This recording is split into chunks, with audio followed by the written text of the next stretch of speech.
Laser weapons are really cool in sci-fi, whether realistic or not, and are rising in prominence in real life. They're also pretty easy to understand except for one thing: the frequency of light they use. What's the difference between an X-ray laser and one using visible light? That's what today's video will be answering, along with what detail Mass Effect absolutely nails and EVE Online gets backwards, and why real military lasers get filmed in black and white.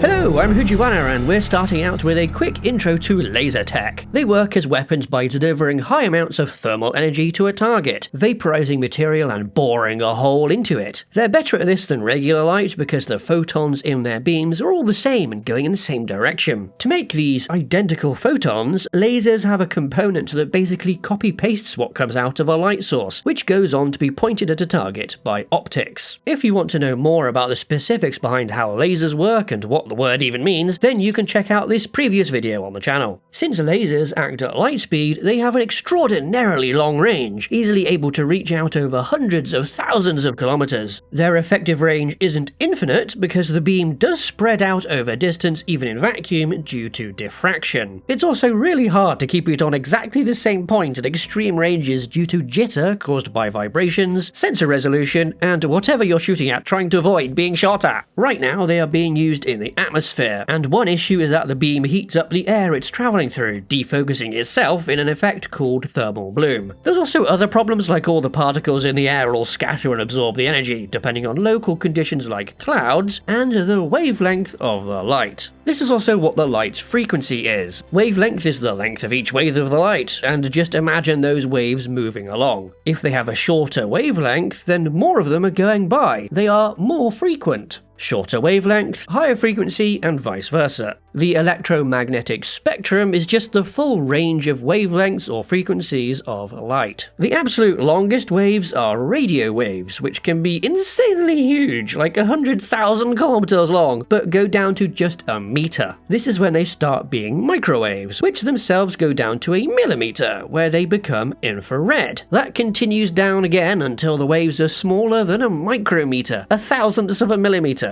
Visible light is even smaller than that, going from 750 to 380 nanometers, where they become ultraviolet. When the waves are only tens of nanometers long, they start being X-rays, which go right down to picometers, and anything tinier than that is a gamma ray. Not all of these are equal in the context of lasers for a whole host of reasons we'll look at, but a big and simple one is the relationship between spot size, which is kind of like the weapon's range, and frequency, which is the detail that EVE Online gets backwards, while Mass Effect's Codex gets spot on. Get it? Spots?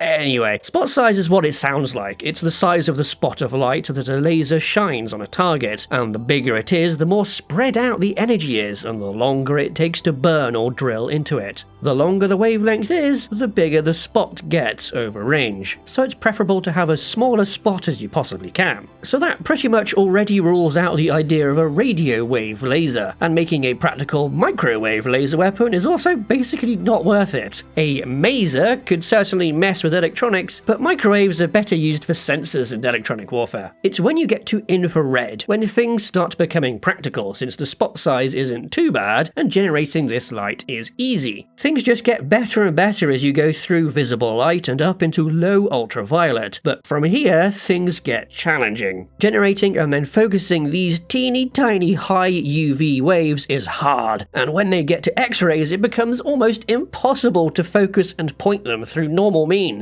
This is because X-rays don't get deflected when they hit something. They instead penetrate and get absorbed, so you can't bend an X-ray beam with a lens, or reflect it with a mirror. Instead, ricocheting them off something that's nearly flat, or use the weird physics of diffraction. This equipment for this on like X-ray telescopes looks really weird and cool, so it is possible, it's just perhaps not viable when compared to how easy longer wavelengths are to handle. And gamma rays, well, gamma rays are even worse. On the plus side, these and X-rays can cause harm to people behind or inside objects through radiation dosage.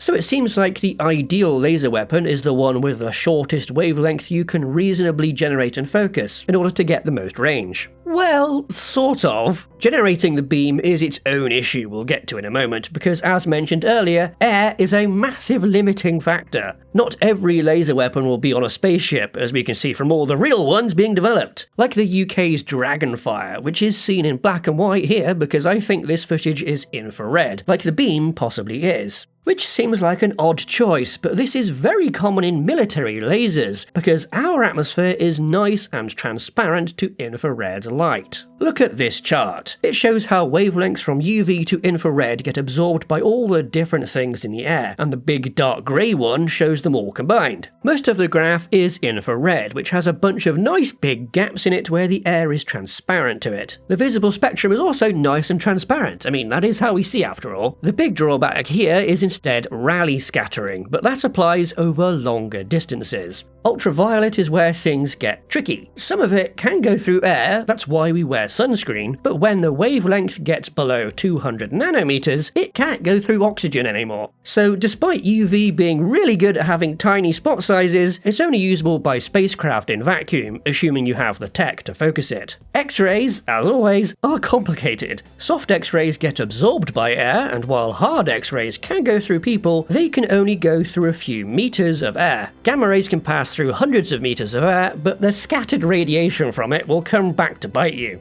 The other side of the coin is how to generate the different frequencies of laser in the first place. For this I have another crazy looking diagram. This one shows the commercially available laser generators available back in 2009. Infrared is on the right, visible light is in the middle, and X-rays are on the left. All the bits above and below are a specific type of generator and the unique wavelength of laser light that generator creates. Red ones use a gas to copy-paste photons, green ones use something solid like a crystal, and blue means liquid. There's a few important things to point out here, like how all the ones on the top generate extremely specific wavelengths, while those on the bottom have a whole range they can emit in. There's also a few that are doubled, tripled, or even higher, referring to their frequency being increased using tricks of physics. Increasing frequency means shorter wavelength, so this tripled titanium sapphire laser goes all the way from infrared up to ultraviolet, which is important because UV lasers are hard to make, whereas there are these big clusters in the visible range and down at infrared showing how easy these wavelengths are to create. And this is another reason why infrared is the range that existing laser weapons use. They're easy to generate and can be bought off the shelf. Another thing to note is that this diagram doesn't include non-commercially available lasers, which can get into wacky technology like the free electron laser. These are really cool because they have an extremely wide range of potential output frequencies from microwaves up to X-rays, and are tunable up and down that whole range. They're pretty crazy, and weaponizing this tech has been an ongoing area of research. You can learn more about these things, including why their most important component is a wiggler, in a different previous video we've made on the channel. Oh, and another non-commercial generator for an X-ray laser is a nuclear bomb, something else we've covered in another video.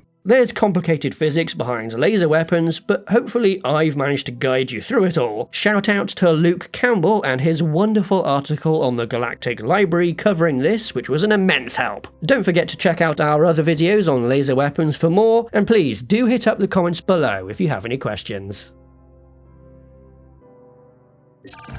You can support Spacedock by joining our Patreon, where you can get our frigate, fighter and carrier design reference books, as well as 1 week early access to upcoming videos. Thanks to our supporters, and thank you for watching.